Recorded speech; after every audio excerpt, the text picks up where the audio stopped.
Right, our next speaker is Louise Barker, who's the Senior Archaeological Investigator at the Royal Commission.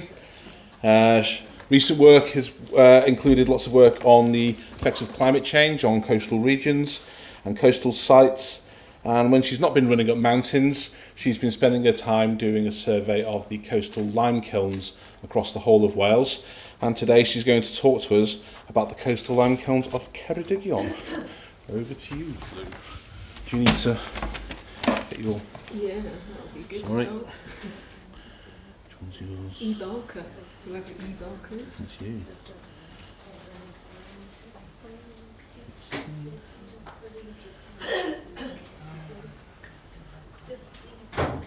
Okay, well, over to you. Hey.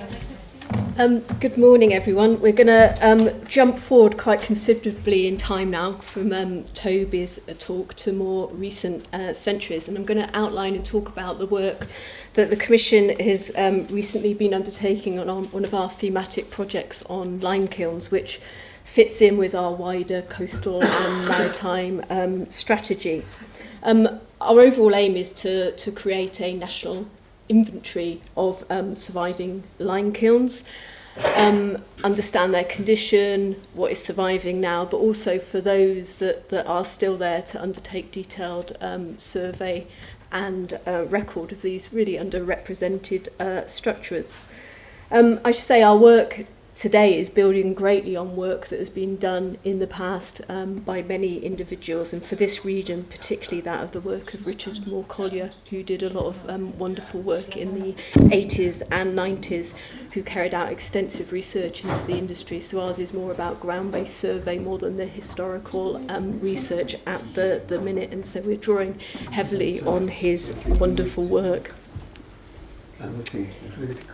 So the lime kilns were a characteristic feature along the coastline of Wales, but the ones that we see today, of the many, many hundreds that were there, are generally ruinous and have been disused for well over a century or so. And therefore I love this painting, as it just gives a bit more of a sense and brings them to life a bit more. The date of the painting more or less falls with the period that the kilns were in use, the ones that we're looking at today, particularly that in Ceredigion. And they date predominantly to the sort of first half of the 19th century, though there were earlier examples coming in from the later 18th century, and most having fallen out of use by the sort of latter part of the 19th century, and definitely nearly all out of use by the turn of the 20th century. So what was the main role of the kilns sort of located around the coastlines here?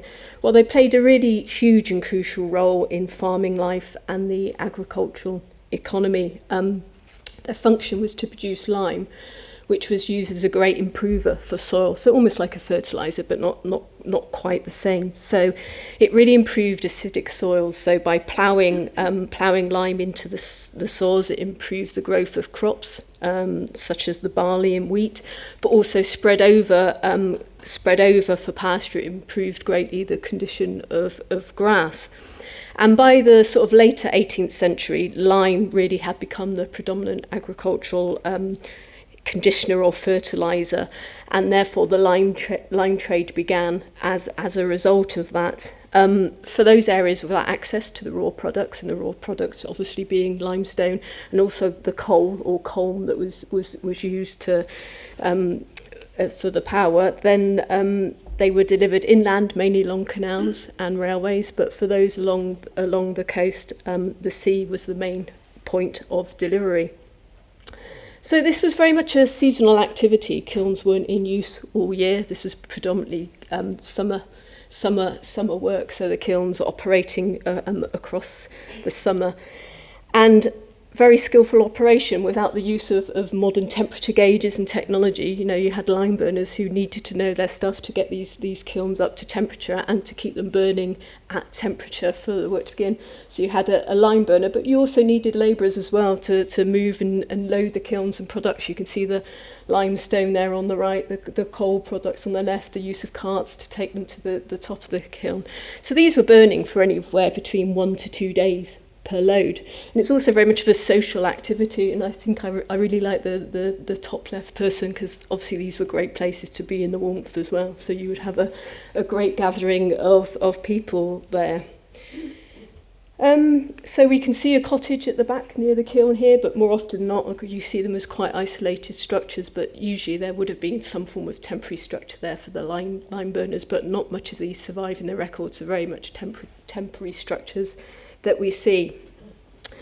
So these were mainly fallen out of use by the turn of the late 19th century, and that was really due to escalating cost of handling and distribution, but also the use of rival products that came along and really brought an end to the industry.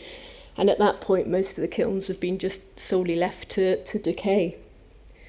So how do these kilns operate? Well, it's really quite simple in that limestone just needs to be heated to around 900 to 1,000 degrees, at which stage the carbon dioxide is driven off to yield the lime.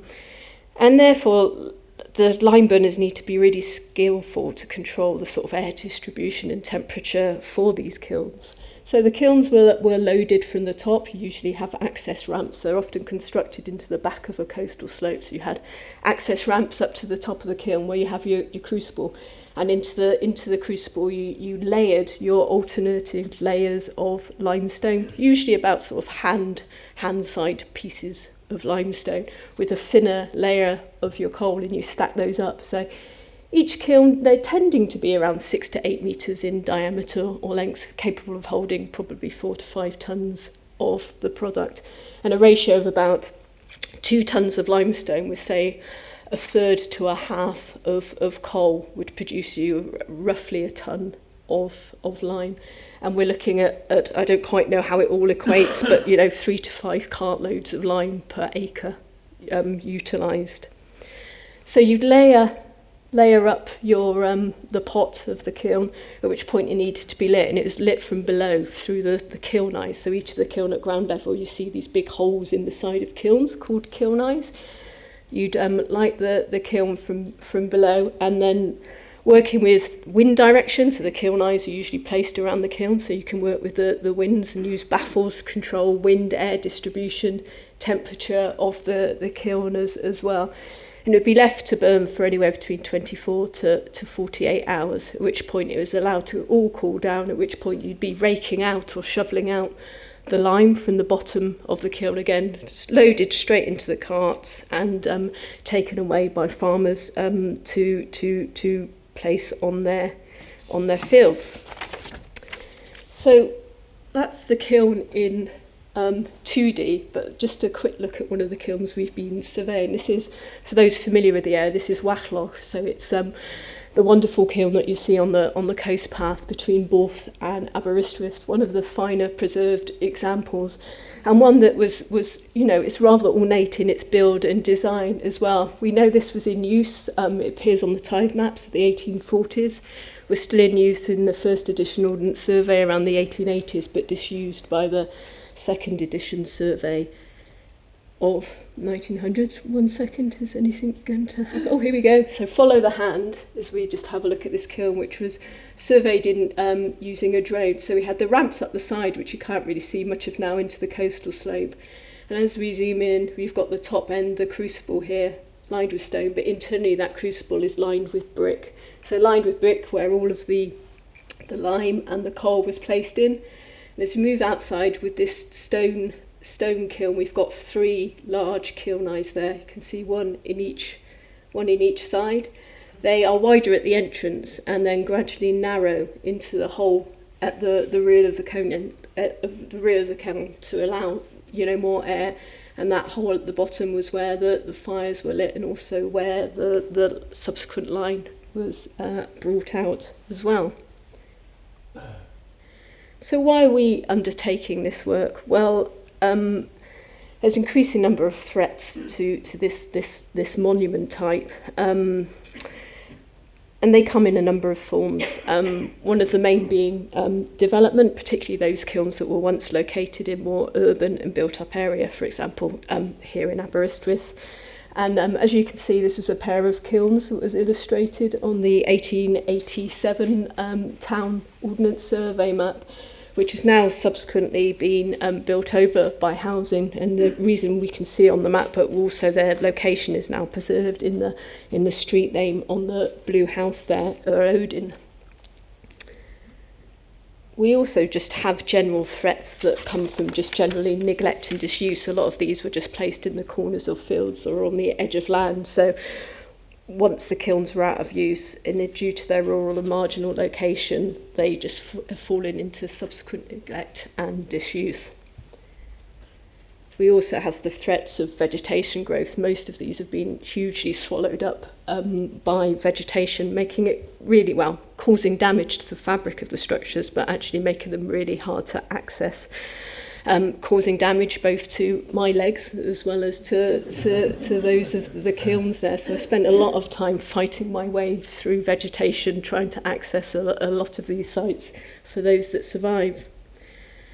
A bigger threat now today very much is that of climate change, particularly due to their coastal location. We've got weather extremes, which is already impacting the sort of fragile and exposed nature of these structures. And more so now, we're going to have rising sea levels and storm surges that will be causing direct erosion to these structures as well. They were once located sort of well above the high tide mark, but now more often than not, you know, at higher tides, you'll have the waves and the water lapping up against the side of them. And certainly on the left-hand image, you can see the tide line of the River Tavy there on the old castle one, which is taking out the sort of lime water that's holding this structure together. So that's just going to continually erode there. We can also see it at the site which we looked at earlier, and that's at Wattlog, and you can see the difference in these two images, which are just 13 years apart, with the original sort of jetty and quay wall that's now been demolished in front of the house, and gradually the shingle beach is going to ingress much more fully onto the actual lime kiln itself. So on to the work that we've been doing with our survey. Well, it's very much of a county-by-county approach, which started back in 2022. And the work is undertaken in two phases, really. The initial sort of desk-based phase using our GIS a lot. So our starting point is the lime kilns that are marked on the first edition Ordnance Survey mapping, surveyed predominantly during the 1880s. And that gives us those that were standing at that time, also whether they were in use or disused. And from that, we can look further back, such as onto the tithe mapping. We can look at other record statuses, such as those listed in other records, those that are protected and such like. We're then following up that with visits in the field to ascertain their status today, basically whether they're still there or not, but also those that are still there, the kind of condition that they're in. And that enables us then to go on to the next phase, which is to undertake the sort of survey and records. So for those which are definitely considered at risk or are deemed excellent examples, we're carrying out sort of detailed 3D survey, mainly photogrammetry using drones or ground cameras, but also laser scanning as well to get 3D models of these structures. In the long term, this really is a sort of preservation by record of an risk structure, because we are just going to keep seeing these, losing these over the years. And we're then also enhancing the archive and creating the new records. And you can keep up with our work by checking Covline regularly or going to our Sketchfab page, which we're loading all of our lime kiln surveys on as well. Overall, this will give us an idea of all the lime kilns that survived, the form, status, but also look for any recommendations for further protection going forwards. So where are we at? So as of sort of March 2025, so the image just shows all of the kilns that we have in our record, so that's over 600 in the record, of which currently we've got 311 within sort of the coastal zone.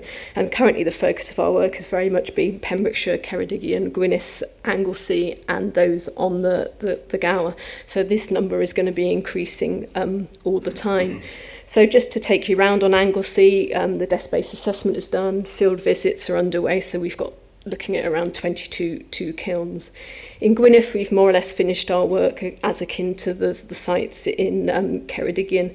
So we have records of 51 kilns, of which we have 27 surviving in various forms of survival. In Pembrokeshire, this is the biggie county, so this is the area where you actually do have the limestone that is there as well, so hence the number of kilns there. We're down to the Cleddau at the minute, and we've got 113 kilns on the record there. And similar with on the Gower, where you've got the limestone that appears there, then we've got 60 lime kilns, and you can see on some of the photographs the different types and forms of lime kilns that we're seeing and taking photographs of. As a very slight aside, this wonderful complex in Solva in Pembrokeshire, if any of you are watching Unforgotten over the past couple of series, or weeks in fact, there was a scene where they're in Ireland, so part of the story is they're in Ireland. I was like, oh, that looks really familiar, I'm sure that was Ireland. And then in the background, I suddenly saw this bank of lime kilns. I was like, they're filming in Solva. So yes, not Ireland, they were there. Those lime kilns featured in the recent series of Unforgotten. But our work in Ceredigion is now complete, and so over the next few slides I'm just going to have a bit of a look about what the results are telling us, and just hopefully from all the images you'll see all about those that are still surviving. So firstly to say, obviously we don't have limestone or the coal products in Ceredigion, so the raw materials were being brought in by ship, sort of single sailing ships like the sloops shown on the image here. And most of the limestone was coming up from South Pembrokeshire, around the Castle Martin area, Flimpston Bay, that area. And the fuel, which was a coal, well, it's a coal really, it's a sort of finer pieces of anthracite, which is generally much lower grade quality product coming round from South Wales. And it's interesting, the economy of this, because some of the research that Richard Moore-Collier has undertaken shows that the wealthier farmers were often shareholders in some of the small ships that were bringing the material around the coast, but also farmers clubbed together as a syndicate to purchase shiploads of the materials, so you can see this sort of part of the economy. It's really hard to trace in some of the records. The records are very, very patchy, but the work that we see sort of showcases this kind of process happening.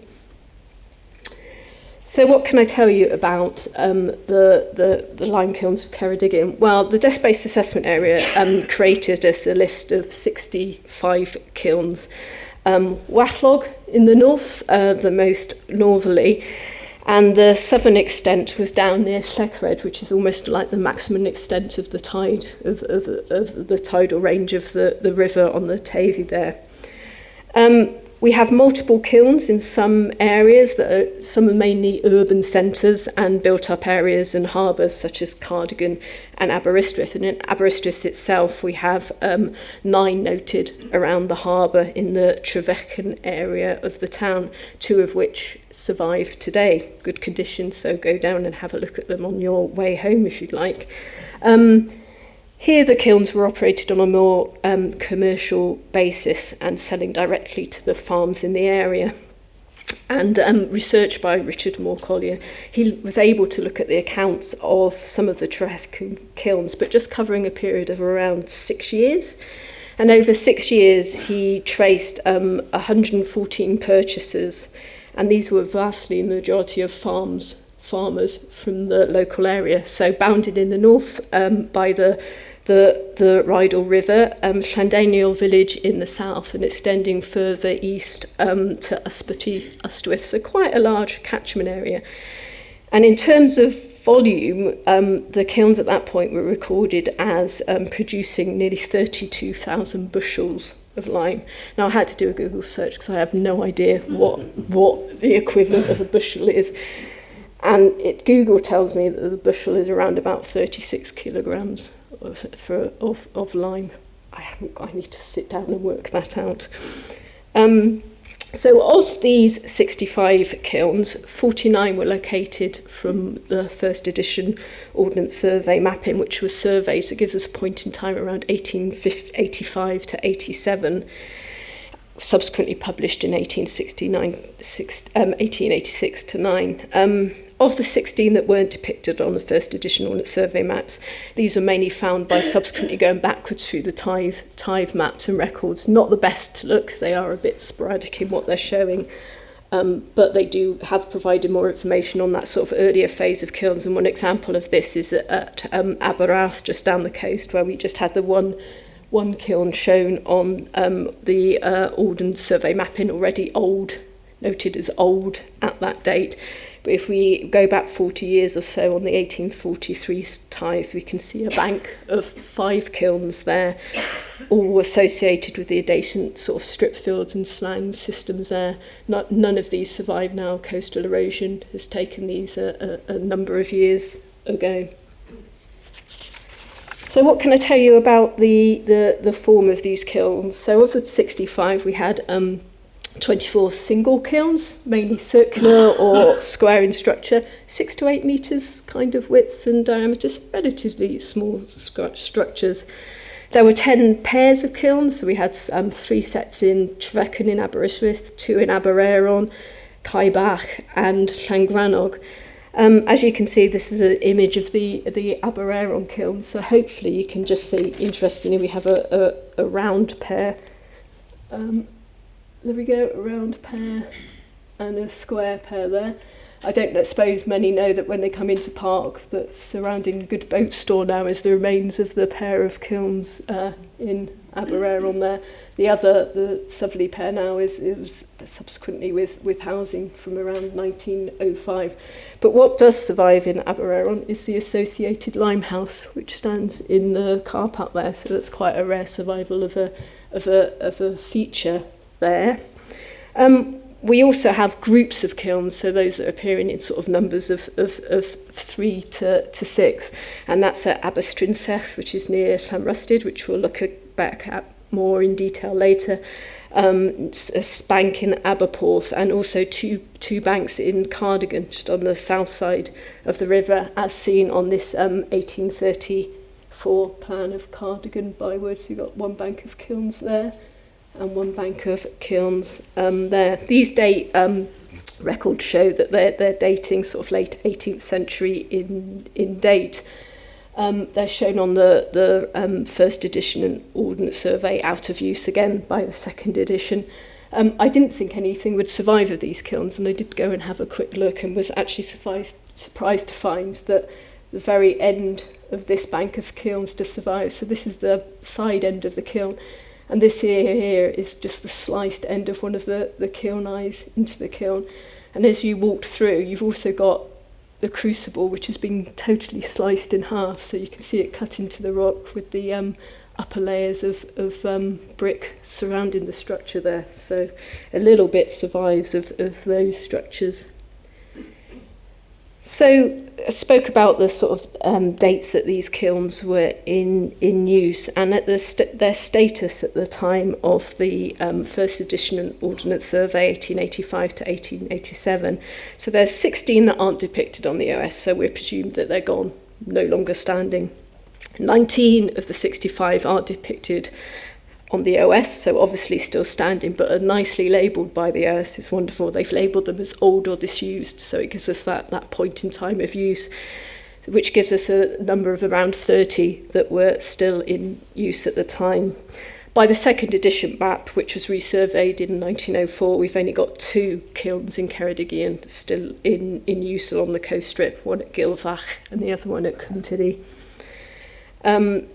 So definitely out of use more by the 1880s, and you can see this at Aberporth, where the tithe map shows sort of a bank of kilns.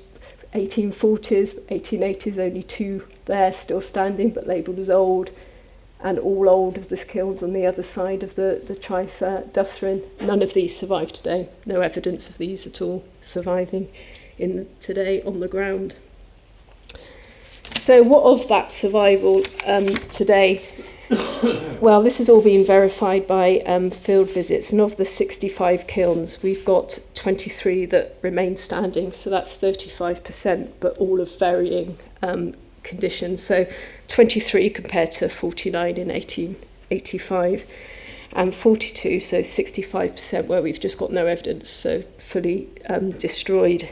And the protection status for those surviving is that most are 13 are actually listed building structures at grade 2. So working north to south, we've got Wachlog, 2 in Treveccan. We've got the grouping of the 4 kilns at Aberstrynsech near Llanrystyd, and we've also, which is also a scheduled monument, and Cymtidi, Llangrannog, Munt, Croegagubert, Old Castle, and Llecreg. Ceredigions, the protection is very, very good here. What we're noticing, it's a different story further north, so it's going to be looking at sort of adding more to hopefully more protected status in future. When we've gone out and looked at these kilns, we've described them as sort of additional sort of condition status. So obviously one is absent or destroyed, that's the 42. We've got those in ruinous condition, so it's predominantly mounds of rubble or small bits of surviving fragments, and that's 7 of the kilns, such as the ones here at Tresaith, largely a mound of rubble, although, you know, there is part of the kiln surviving. Another set were located where the toilets, or just beyond the toilets there, which are also now destroyed. We also classify as poor, so 3 of the kilns have been classified as poor, which are largely collapsed, but some surviving stonework, and a good example of this is the kiln that you'll also see on the coast path at Morverbachem, which is just clinging on to the top of the coast slope there. And you can see the photo from our collection in 1979, so you can see a bit more has been lost in the subsequent 30, 40 years. So it's been sort of relatively stable for a few years now, but I think we can all see the ongoing trend of what will be happening eventually at this site. We've also got 3, which has been identified as fair or large, you know, a fair condition. So they're largely intact, but things like the crucible has been infilled. And if you've gone down to Croegagubert, that's a good example of that kiln. So this kiln is also very interesting as it's constructed into the back end of an Iron Age promontory fort there. So it sits backed up against the rampart of the fort with the ditch below, and is also used as a golfing tee, so a point for golfing off the crucible there. It's in relatively good condition. It's a listed structure, but I don't know if you can see it's starting to bow outwards, so all of the mortar is gone from the structural element of this kiln, so it is starting to sort of pull apart, and I think more extreme weathers and rain getting into these and removing more of that mortar will probably lead to its, unless something is done, its demise. And then on the more positive note, we move to those that we've classified as good, so they're intact and generally in their original state. Aberstrynsech is a good example. And good for those that are intact and actually have had some work and been conserved, such as the kiln that we've seen at Wachlog there, which you can see the earlier image there from the 1969, and conservation work happened in around 2000 at this site, so it's in relatively good survival. So when we've been out collecting the information, we've also been looking at more evidence about the sort of form. So here, basically, lime kilns come in two shapes, really. They're either round or more strategically, so D-shaped in size, or they're square in shape. And so based on our field of observations, but also, again, using the mapping, which does show you the type and form that we're there, we see both forms in equal numbers in Ceredigion. So we've got 33 round or D-shaped kilns and 32 square stroke rectangular the kilns. And you can see from the distribution, we've got mainly squares in the north of the county, with the exception of the group along the Teithi there. We've got a mixture, the sort of midpoint at Abereron, where you can see both types, the pair of circular and the pair of square kilns there. And whilst it does seem to reflect kind of local building traditions, it's interesting because I've been doing a lot of work on the Gwynedd kilns now, and they're predominantly all square and rectangular. My colleague Julian Whitewright, who's been doing the work on the Pembrokeshire kilns, they're predominantly circular. So it looks like Ceredigion is our sort of dividing line of form of kiln structures. Also, of the of the kilns that remained in use at the time of the first edition Ordnance Survey, we have 20 square kilns that remained in use compared to the 11 round, and I'm just wondering if there's something to do with the age of the kilns as well, whether the square rectangular forms are later in date. So what can we tell you about general notes on features of the kilns that I've visited in the county? So as I said, they're usually between 6 to 8 metres in diameter or width, and they're standing about 3.5 to 5 metres in height. Nearly all are constructed from local stones, although some are more ornate. We've got limestone kilns down on the south by the Taysy. So built usually from rubble stone, lime mortar, and some suggestions of lime wash on some of the kilns. The kiln eyes are quite interesting. So these are the main body of the kiln, and this is what controlled the airflow and temperature of the kiln. And the kiln eyes come in two main forms. We're either noting they're either round arched or triangular arched. Elsewhere we see a lot of the sort of flat arched lintels like a normal doorway, but we don't seem to have any of that variety here in Ceredigion. Most of the kilns have two kiln eyes, pretty much majority of them on the circular structures, and in 8 on the rectangular structures we have the 3 kiln eyes, one in each size. Of the kiln crucibles, they're usually around sort of 2.5 to 3.5 metres in diameter and tend to have a lining of stone or brickwork.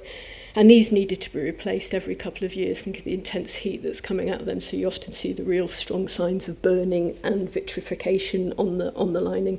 Sadly, nearly all are now filled with vegetation or covered by a grill, so it's actually really hard to see into them. And we also see evidence of additional structures such as buttresses built against the kilns. I guess the intense firing, sometimes these kilns became quite unstable, and so you might have the buttressing that appears at a later date. So I'm going to end really by looking in more detail at one of Ceredigion's. I would say it's the star site, the best complex that we're seeing in Ceredigion, the Aberystwyth lime kiln complex.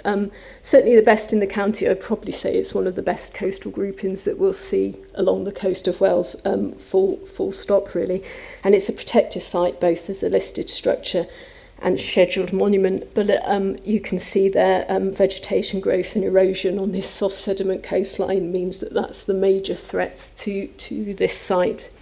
We were fortunate enough to undertake a good survey here this time last year, and we'd spoken to the council and the footpath officer as the coast path runs directly in front of these kilns, came and actually cleared the vegetation for us on the kilns, so we could actually do a proper survey, and we were obviously focused around the bank of 4 kilns that you can see in this structure. And that alone revealed, for the first time in years, some lovely features. You can see on the second image down the crucible that survives there with the crucible lining. But there's nice features like the steps, protruding steps that were in the back rear retaining wall of the kiln bank, which which would allow access for the workers straight up onto the top of the kiln. You can kind of see from this image the change in the site. So this is an aerial from 1995, and it does show even more of the complex that we can see, including we've got the 4 kilns here, but the ruinous remains of 2 earlier kilns that were on the site. And you can also clearly see here the coal yard attached to the sites at the back there. This is the only one in Ceredigion which has the coal yard still surviving and associated with it. We've come across a few more of these in our Gwynedd surveys. You can also more clearly see the main ramps leading up to the top of the kiln where the carts were taking the products for the loading of the kilns. So what's the history of this site? Well, first recorded around 1796 when 2 kilns were leased for the Mabus estate. By 1824, they were part of the Arfordir estate, lime being used on the estate and also by farmers from across the area. We've got 4 kilns depicted on the tithe map that you can see there, top left. We have 6 kilns by the date of an 1550 plan that's held in the National Library here. And this had gone back to 4 kilns by the time the first edition was published in 1888. And they were all subsequently disused by the second edition map of 1905. And we've also got these lovely drawings by Thomas Evan Price that are held by the collection in the National Library here, which date to 1916. What really makes the complex here so important is that alongside the kilns we have other structures and features, which really does turn it into one of the best surviving complexes along the coast of Wales. So not only have we got the coal yard that's shown here, but we also have here an attached cottage, office and pub. So this is one of the few pubs linked directly to the lime kilns. So in Petty Session Records, we got David James as a licensee in 1836, and in the 1841 census, it was named as the Lime Kiln Arms. It's ruinous today, and just low foundations survive. You can't really see anything. But it goes back to thinking about the social nature of these sites and how they were utilised.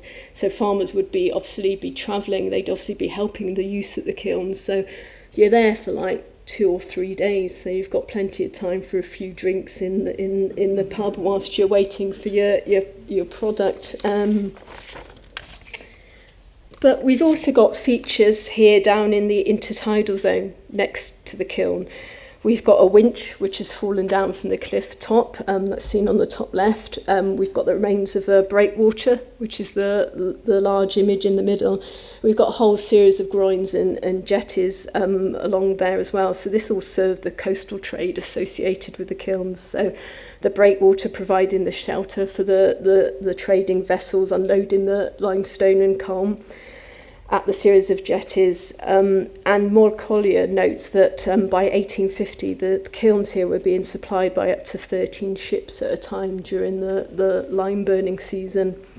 And we think the winch there has fallen from the cliff above and would have been used for winching up some of the cargo to the kilns. So our survey work has included laser scan of the structures and a UAV survey of the complex and the wider complex. So I'll just end with a look at the survey that we've done here. So you can obviously see one of the main issues here is the coastal erosion that's happening, and you can see there's always recent falls at the site. It's very much soft sediment coastline here. You can see the fall there. So I'm going to make you seasick now. I made myself seasick looking at this, I'm afraid, as we whiz back down the beach. And you can just start seeing protruding out the sand the sort of points of the timber structures that survive as a series of jetties, groins, and, sea defence structures. As we zoom back towards the lime kiln sites, there's some more of the jetties and structures there, down to the photograph of the breakwater there, number 4 on the plan. We've got the position of the winch that was down on the beach there. And as we look in more detail at the kilns, you can see the real overgrown nature of the site, aside from the 4 kilns that were cleared for us. That's the remains of the disused kilns there, the 2 older kilns. Up in there is the remains of the pub and the cottage and the garden, and that's the imprint of the coal yard there. And you can just see that's the coast path running down. So if you are in the area, it's well worth a wonderful look to go and see these sites. The vegetation is reclaiming them again, unfortunately, but they are still available to see. So I'm going to end there and just say our work continues for a few more years, and we'll hopefully have more information to bring you about, a wider distribution of the sites.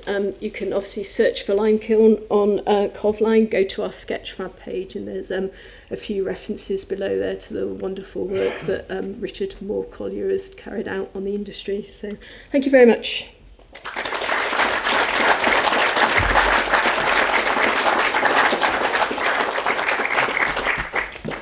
Right, thank you, Lou, for our increased appreciation of lime kilns. We've got time for 2 quick questions. Anybody has any questions for Louise? Oh, there's one coming. Wait for the mic. Thank you. Do you have any idea how far inland, I'm thinking before the railways, how far inland the line would have been transported? Yeah, it was obviously going by cart load, and so neighbouring-ish farms. So when I said about the Aberystwyth kilns, so Ysbyty Ystwyth to the east is probably 10 miles inland from Aberystwyth, probably. That's about right, isn't it? So like a distribution. So they were, a fair journey by cart and horse that was taking the products away. And another one, is the lime suitable for building material as well? Good question, because when I said predominantly the records have shown that these kilns were being used for as a conditioner for the soil, and I have been trying to do a bit more search to understand whether there's a distinct difference between the type of materials and how it's used, because I do think that majority of the records showed this was lime, but I do think that you probably on some of them might be able to use the lime for mortar or lime wash, but I don't know if the kilns for those buildings might be located in better locations. Okay, thank you. Another one down the front here. Yep, there, in the middle wall.